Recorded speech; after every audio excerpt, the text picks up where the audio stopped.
Hi, Mark. My Chinese name is Li Yuying. My English name is Emily. My student number is S0641014. I'm a sophomore and I major in English department.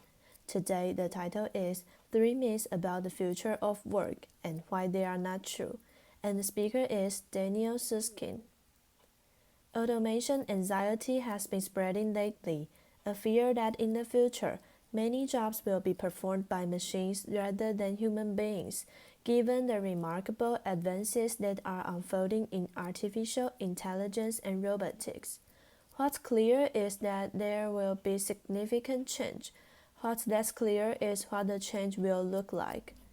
My research suggests that the future is both troubling and exciting. The threat of technological unemployment is real, and yet it's a good problem to have. And to explain how I came to that conclusion, I want to confront 3 myths that I think are currently obscuring our vision of this automated future. A picture that we see on our television screens, in books, in films, in everyday commentary is one where an army of robots descends on the workplace with one goal in mind, to displace human beings from their work. And I call this the Terminator myth. Yes, machines displace human beings from particular tasks, but they don't just substitute for human beings. They also complement them in other tasks, making that work more valuable and more important. Sometimes they complement human beings directly, making them more productive or more efficient at a particular task. So a taxi driver can use a sat-nav system to navigate on unfamiliar roads. An architect can use computer-assisted design software to design bigger, more complicated buildings. But technological progress doesn't just complement human beings directly. It also complements them indirectly, and it does this in 2 ways. The first is if we think of the economy as a pie, technological progress makes the pie bigger. As productivity increases, incomes rise and demands grows. The British pie, for instance, is more than 100 times than the size it was 300 years ago. And so, people displaced from tasks in the old pie could find tasks to do in the new pie instead. But technological progress doesn't just make the pie bigger, it also changes the ingredients in the pie. As time passes, people spend their income in different ways, changing how they spread it across existing goods and developing taste for entirely new goods too. New industries are created. New tasks have to be done, and that means often new roles have to be filled. So again, the British pie. 300 years ago, most people work on farms. 150 years ago, in factories. And today, most people work in office. And once again, people displaced from tasks in the old bit of pie could tumble into tasks in the new bit of pie instead.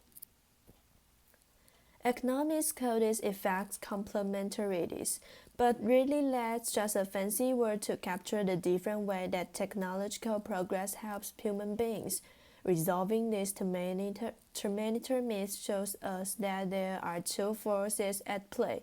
One, machine substitution that harms workers, but also these complementarities that do the opposite. Now, the second myth, what I call the intelligence myth. What do the tasks of driving a car, making a medical diagnosis, and identify a bird at a fleeting glimpse have in common? Well, these are all tasks that until very recently leading economists though thought couldn't readily be automated. And yet today, all of these tasks can be automated. You know, all major car manufacturers have driverless car programs. There's complex systems out there that can diagnose medical problems, and there's even an app that can identify a bird at a fleeting glimpse. Now, this wasn't simply a case of bad luck on the part of economists. They were wrong, and the reason why they were wrong is very important. They've fallen for the intelligence myth, the belief that machines have to copy the way that human beings think and reason in order to outperform them. When these economists were trying to figure out what task machine could not do, they imagined the only way to automate a task was to sit down with a human being, get them to explain to you how it was they performed a task, and then try and capture that explanation in a set of instructions for a machine to follow. This view was very popular in artificial intelligence at one point too. I know this because Richard Susskind, who is my dad and my co-author, wrote his doctorate in the 1980s on artificial intelligence and the law at Oxford University.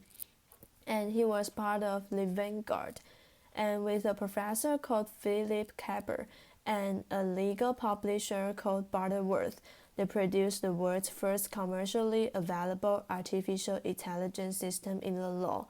This was the home screen design. He assures me that this was a cool screen design at that time. Laughter. I've never been entirely convinced. He published it in the form of 2 floppy disks at a time where floppy disks genuinely were floppy, and his approach was the same as the economist. Sit down with a lawyer, get her to explain to you how it was she solved a legal problem, and then try to capture that explanation in a set of rules for a machine to follow. In economics, if human beings could explain themselves in this way, the tasks are called routine, and they could be automated. But if human beings can explain themselves, the tasks are called non-routine, and they are so to be outraged. Today, that routine-non-routine distinction is widespread.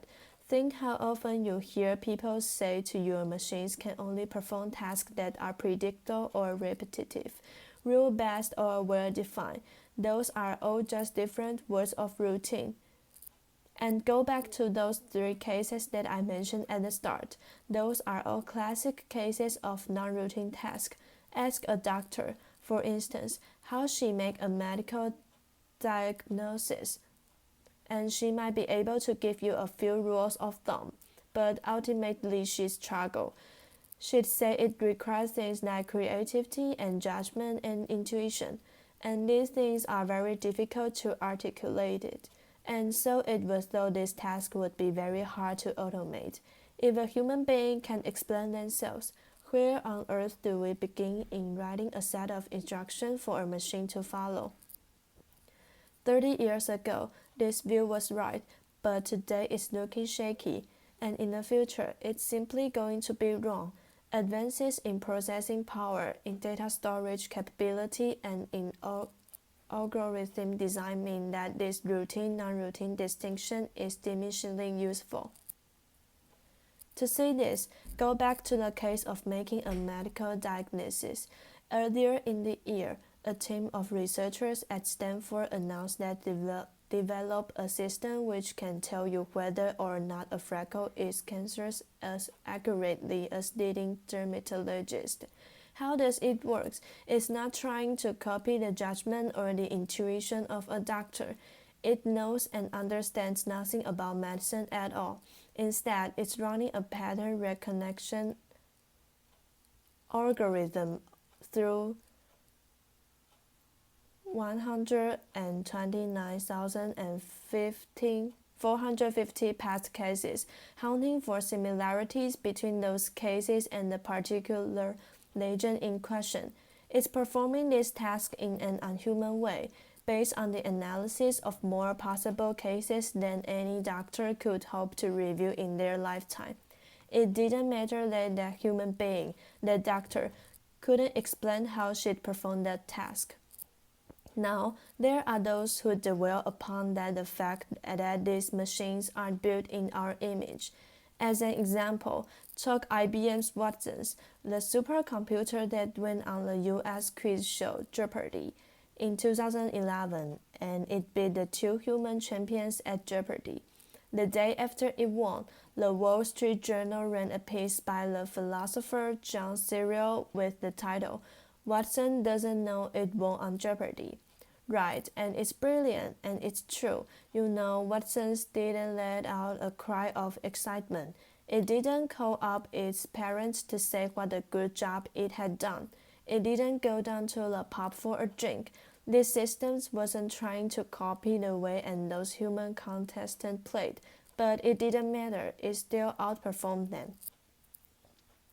Resolving the intelligence myth shows us our limited understanding about human intelligence, about how we think and reason. It's far less a constraint on automation than it was in past. What's more, as we've seen, when these machines perform tasks differently to human beings, there's no reason to think that what human beings are currently capable of doing represent any sort of limit in what these machines might be capable of doing in the future. Now, the third myth, what I call the superiority. It's often said that those who forget about the helpful side of technological progress, those complementarities from before, are committing something known as the lump of labor fallacy. Now, the problem is the lump of labor fallacy is itself a fallacy, and I call this the lump of labor fallacy, or LOLFF for short. Let me explain. The lump of labor fallacy is a very old idea. It was a British economist, David Scholars, who gave it this name in 1892. He was puzzled to come across a dock worker who had begun to use a machine to make washers. The small metal disc that fastened on the end of screws, and this dock worker felt guilty for being more productive. Now, most of the time, we expect the opposite, that people feel guilty for being unproductive, A little too much time on Facebook or Twitter at work, but this worker felt guilty for being more productive and asked why. He said, I know I'm doing wrong, I'm taking away the work of another man. In his mind, there was some fixed lump of work to be divided up between him and his pals, so that if he used this machine to do more, there'd be less left for his pals to do. Scholars saw the mistake. The lump of work wasn't fixed. As these workers used the machine and became more productive, the price of washers would fall. Demand for washers would rise. More washers would have to be made, and there'd be more work for his pals to do. The lumps of work would get bigger. Scholars call this the lump of labor fallacy. And today, you hear people talk about the lump of labor fallacy to think about the future of all types of work. There's no fixed lump of work out there to be divided up between people and machines. Yes, machines substitute for human beings, making the original lump of work smaller, but they also complement human beings, and the lump of work gets bigger and change. But LOLFF, here's the mistake. It's right to think that technological progress makes the lump of work to be done bigger. Some tasks become more valuable. New tasks have to be done, but it's wrong to think that unnecessarily. Human beings will be best placed to perform those tasks, and this is the superiority myth. Yes, the lump of work might get bigger and change, but as machines become more capable, it's likely that they will take on the extra lump of work themselves. Technological progress, rather than complement human beings, complements machines instead. To see this, go back to the task of driving a car. Today, sat-nav systems directly complement human beings.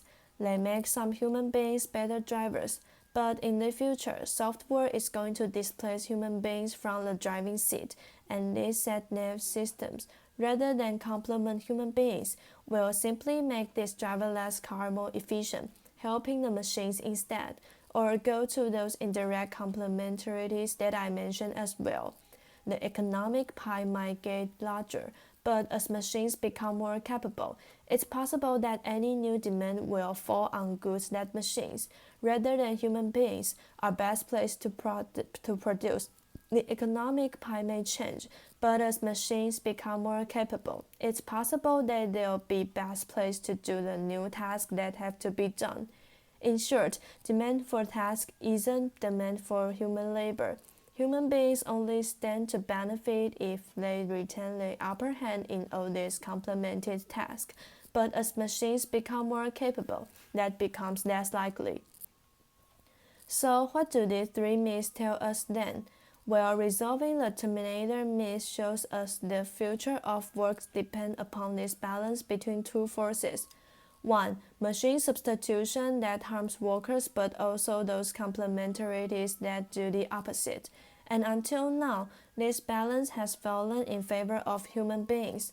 But resolving the intelligence myth shows us that the first force, machine substitution, is gathering strength. Machines, of course, can do everything, but they can do far more, encroaching even deeper into the realm of tasks performed by human beings. What's more, there's no reason to think that what human beings are currently capable of represents any sort of finishing line, that machines are going to draw to a polite stop once they're as capable as us. Now, none of this matters so long as those helpful wings of complementarity blow furling enough, but resolving the superiority myth shows us that that process of task enroachment not only strengthens the force of machine substitution, but it wears down those helpful complementarities too. Bring these three myths together, and I think we can capture a glimpse of that troubling future. Machines continue to become more capable, encroaching ever deeper on tasks performed by human beings, strengthening the force of machine substitution, weakening the force of machines' complementarity. And at some point, that balance falls in favor of machines rather than human beings. This is the path we are currently on. I say path deliberately because I don't think we are there yet, but it is hard to avoid the conclusion that this is our direction of travel. That's the troubling part. Let me say now why I think actually this is a good problem to have. For most of human history, one economic problem has dominated: how to make the economic pie large enough for everyone to live on. Go back to the turn of the 1st century AD, and if you took the global economic pie and divided it up into equal slices for everyone in the world, everyone would get a few $100s. Almost everyone lived on around the poverty line. And if you roll forward 1,000 years, roughly the same is true. But in the last few hundred years, economic growth has taken off. Those economic pies have exploded in size. Global GDP per head, the value of those individual slices of the pie today, they're about $10,150. $150. If economic growth continues at 2%, our children will be twice as rich as us. If it continues at a more measly 1%, our grandchildren will be twice as rich as us. By and large, we've solved that traditional economic problem. Now, technological unemployment, if it does happen, in a strange way will be a symptom of the success. We'll have solved one problem: how to make the pie bigger but replace it with another, how to make sure that everyone gets a slice. As other economists have noted, solving this problem won't be easy. Today, for most people, their job is their seat at the economic dinner table, and in a world with less work or even without work, it won't be clear how they get their slice.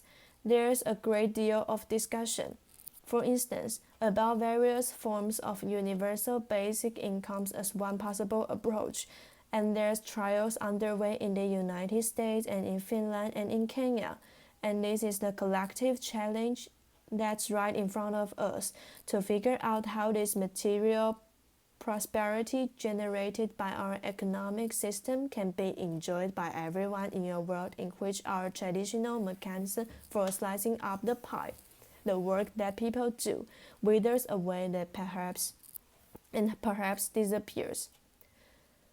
Solving this problem is going to require us to think in very different ways.